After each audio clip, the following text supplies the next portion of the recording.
दोस्तों, अमेरिका और जर्मनी समेत यूरोपीय देश भले ही विकसित और धनी देशों में शुमार हों, लेकिन एक मामले में भारत इन सब से आगे है। वो है डिजिटल ट्रांजैक्शन। इसमें यूपीआई यानी यूनिफाइड पेमेंट इंटरफेस का सबसे ज्यादा भूमिका रही है।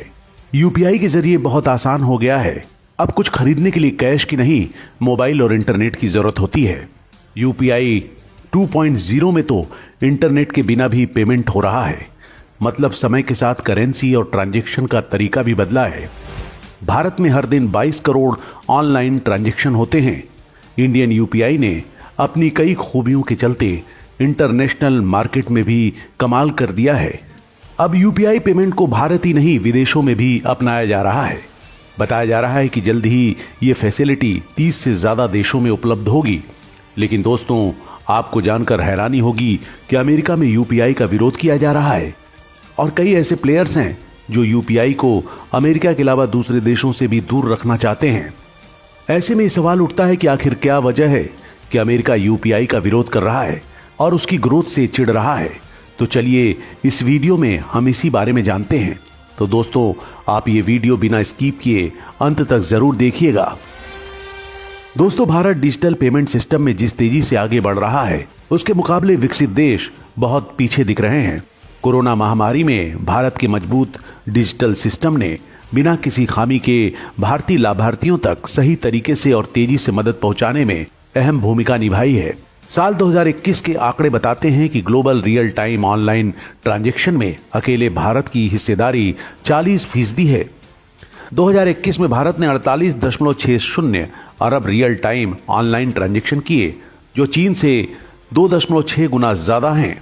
अमेरिका, कनाडा, ब्रिटेन, फ्रांस और जर्मनी के कुल ट्रांजैक्शन को मिला दें तो भारतीय ट्रांजैक्शन 6.5 गुना रहे हैं। द इकोनॉमिस्ट की एक रिपोर्ट बताती है कि जर्मनी में लोगों के बैंक खाते में सीधे पैसे ट्रांसफर करने का कोई ठोस इंतजाम नहीं है। जर्मन बैंक एक दिन में महज 1 लाख लोगों को ही सीधे उनके खाते में पैसे भेज सकते हैं। वहां के बैंकों में खातों को पैन से लिंक करने में ही 1.5 साल लग सकता है। भारत को देखें तो वित्त वर्ष 2021 और 22 में रोज 90 लाख लोगों के खातों तक सरकार ने सीधे पैसे पहुंचाए। इस डीबीटी ट्रांसफर में अमेरिका भी भारत से पीछे है। भारत के यूपीआई की ये तरक्की अमेरिका को रास नहीं आ रही है और यहाँ की कई कंपनियां इसका विरोध कर रही हैं। इस तकनीक का विरोध वहाँ की जनता या गूगल जैसी कंपनी नहीं कर रही हैं, बल्कि वहाँ की वीजा, मास्टर कार्ड और अमेरिकन एक्सप्रेस जैसी कंपनी कर रही हैं। जब भारत में यूपीआई की शुरुआत की गई थी और लोगों के बीच पॉपुलर बनता जा रहा था, तब से ही इन अमेरिकन कंपनियों ने भारत के यूपीआई का विरोध करना शुरू कर दिया था, क्योंकि यूपीआई की वजह से उनका बिजनेस घाटे में जा रहा था। आपको बता दें कि ये तीनों ही कंपनियां डेबिट और क्रेडिट कार्ड बेचती हैं। इन कंपनियों की तरफ से ऑनलाइन पैसा ट्रांसफर की सुविधा दी जाती है, लेकिन इस सर्विस के बदले ये 1 से 3% चार्ज लगाती हैं, जिसे मर्चेंट डिस्काउंट रेट यानी एमडीआर कहा जाता है। अपनी सर्विस का कुछ हिस्सा ये बैंक को देते हैं, जिसमें ये बचा हुआ पैसा इन कंपनियों की इनकम होती है। लेकिन दोस्त, भारत के यूपीआई में ऐसा कुछ नहीं है। इसमें पैसों के ट्रांजैक्शन में किसी भी तरह का चार्ज नहीं लगाया जाता है। यानी आप जिसे भी पैसा भेजना चाहते हैं, उसका कोई भी एक्स्ट्रा पैसा आपको नहीं देना होगा।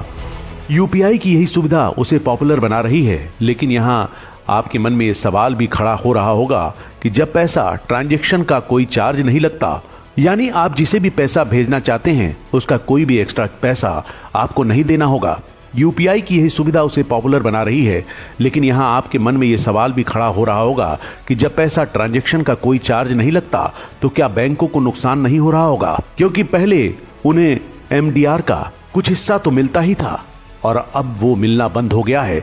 तो दोस्तों, बता दें कि बैंकों को हो रहे इस नुकसान को भरने के लिए भारत सरकार ने बैंकों को 1300 करोड़ रुपए दिए हैं, जिससे यूपीआई की सुविधा फ्री मिल सके। यहाँ ये भी सवाल आता है कि इतनी बड़ी रकम देने पर तो भारत सरकार को भी घाटा हुआ होगा, उस पर एक्स्ट्रा प्रेशर डाला होगा। लेकिन दोस्तों, ऐसा नहीं है। दरअसल नोटों के छापने और उनकी अकाउंटिंग में 2.3 लाख करोड़ खर्च किए जाते हैं। लेकिन जब से यूपीआई आया है, तब से ही बैंक नोटों की जरूरत कम हो गई है। अब लोग ऑनलाइन ट्रांजैक्शन पर ज्यादा भरोसा करते हैं। इससे उनका पैसा सुरक्षित भी रहता है और साथ ही नोटों को लेकर जन्मी कई समस्याओं से भी छुटकारा मिल जाता है। यही वजह है कि भारत के साथ साथ कई देशों में यूपीआई की सुविधा दूसरे देशों को भी मिलने वाली है और वो इसे अपना भी रहे हैं। लेकिन अमेरिका ऐसा देश है जहां इसका विरोध किया जा रहा है। दोस्तों, अमेरिका आज दुनिया की सबसे बड़ी अर्थव्यवस्था है। इसके हर फैसले का असर पूरी दुनिया पर पड़ता है। लेकिन दोस्तों, आपको जानकर हैरानी होगी कि जो देश पूरी दुनिया पर अपना राज चलाता है वहां उसकी अपनी नहीं चलती, बल्कि यहाँ की सरकार पर अमेरिकी कंपनियों का दबदबा है। वीजा और मास्टर कार्ड कंपनियों का बिजनेस पूरी दुनिया में फैला हुआ है। शुरुआत में जब ये कंपनियां आई थी तो इनके सामने कोई दूसरी कंपनी नहीं थी, लेकिन जब से मार्केट में यूपीआई आया, इन कंपनियों की नींद खराब हो गई है। अमेरिका में कंपनियों के कार्ड की सर्विस में आप किसी भी पेमेंट का ट्रांसफर कार्ड मशीन से ही कर सकते हैं। इसके अलावा कार्ड से पेमेंट किसी रजिस्टर्ड दुकान को ही किया जा सकता है, लेकिन यूपीआई में ऐसा नहीं है। इसमें आप सब्जी से लेकर टॉफी तक ले सकते हैं, वो भी बिना किसी रजिस्ट्रेशन कंपनी के। यही वजह है कि उन्हें यूपीआई रास नहीं आ रहा है। यूपीआई के आने से पहले अमेरिका में भी यूपीआई की तर्ज पर यूएस में फेडनाउ नाम का एक आरटीजीएस प्लेटफॉर्म बनाने का सुझाव भी दिया था, जिसे यूपीआई जैसा बताया जाता है। लेकिन दोस्तों, ऐसा नहीं है। फेडनाउ को यूज करने के लिए आपको बैंक की साइट पर जाकर लॉगिन करना होगा। यहाँ पर जिस व्यक्ति को पैसे ट्रांसफर किए जा रहे हैं उसकी डिटेल भरी जाती है, जिसके बाद ट्रांसफर किया जाता है। वहीं जेल की बात तो इसकी सबसे बड़ी दिक्कत है कि इसमें आप चुनिंदा दुकानदारों को ही पेमेंट कर सकते हैं। इतना ही नहीं, यूपीआई की तरह फ्री सर्विस भी नहीं देते हैं। ऐसे में उन्हें यूपीआई की तरह कहना गलत होगा। इसके साथ ही यूपीआई का फायदा यह भी है कि आपको पेटीएम, गूगल पे, फोन पे एक पेमेंट प्लेटफॉर्म की तरह उपलब्ध होते हैं। वहीं अमेरिकन ऐप में ऐसा नहीं है। यूपीआई के कारण छोटे बैंक सब बराबर हो गए थे। यूपीआई के कारण छोटे बड़े बैंक सब बराबर हो गए थे।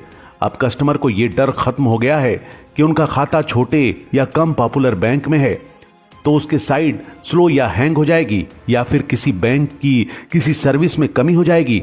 दोस्तों, भारत के सभी बैंकों में ज्यादातर सामान की रूल्स है, लेकिन अमेरिका में ऐसा नहीं है। यहाँ के सिटी बैंक और बैंक ऑफ अमेरिका पूरे बैंकिंग सेक्टर पर अपना हुक्म चलाता है। ऐसे में यूपीआई अगर अमेरिका में चला जाता है तो उनकी मनमानी खत्म हो जाएगी। यही कारण है कि वो नहीं चाहते कि यूपीआई यहाँ अपने कदम भी बढ़ाए। इसके साथ ही यूपीआई का विरोध एक कारण स्पीड नेटवर्क भी है, जिसके जरिए इंटरनेशनल व्यापार किया जाता है। इसमें सारी ट्रांजैक्शन अमेरिका से होकर गुजरती है, जिसके कारण अमेरिका का इस पर पूरा कंट्रोल रहता है। वो कभी भी किसी देश पर बैन लगा सकता है, जैसा कि उसने रूस के साथ किया है। उसे यूक्रेन पर हमला बोलने के बाद रूस स्पेन में बैन कर दिया है। इसका नुकसान भारत को भी हुआ, क्योंकि रूस को तेल का पेमेंट करने के लिए उसे स्पीड नेटवर्क की मदद लेनी पड़ती थी, जिससे भारत को परेशानी हुई थी, और वो पहले भी दूसरे देश के साथ ऐसा कर चुका है। इससे यह साबित होता है कि अमेरिका की मनमानी बाकी दुनिया के लिए मुसीबत बन सकती है। ऐसे में कई देश यूपीआई को स्पीड नेटवर्क का ऑप्शन बनाना चाहते हैं, जिससे वो अमेरिका की मनमानी पर रोक लगा सकें। अमेरिका ऐसा नहीं होने देना चाहता, क्योंकि अगर ऐसा होता है तो उसकी सत्ता तो जाएगी ही, साथ ही उसकी कमाई भी रुक जाएगी। दोस्तों, कई देश यूपीआई को अपना रहे हैं। फ्रांस इसे अपना चुका है। वहीं वियतनाम, कंबोडिया, यूएई, थाईलैंड जैसे देशों के साथ ही 30 देशों में इसे अपनाने की प्रक्रिया जारी है। दोस्तों, चीन में भी मास्टर कार्ड और वीजा बैन है। यहां यूनियन पे प्रचलित है। ये 180 देशों में काम में लिया जाता है, जो भारत के लिए मुश्किल बन सकता है। लेकिन यहां भारत के लिए सबसे अच्छी बात है कि चीन की डेटा चोरी की हरकत पूरी दुनिया में बदनाम है। ऐसे में भारत की यूपीआई को फायदा मिल सकता है, लेकिन हमारी परेशानी अमेरिका है, क्योंकि अमेरिका की दादागिरी के आगे ये देश चुप रहते हैं। अमेरिका हमेशा से ही ऐसा करता आया है। वो कभी किसी को अपने आगे बढ़ते हुए देखना नहीं चाहता है।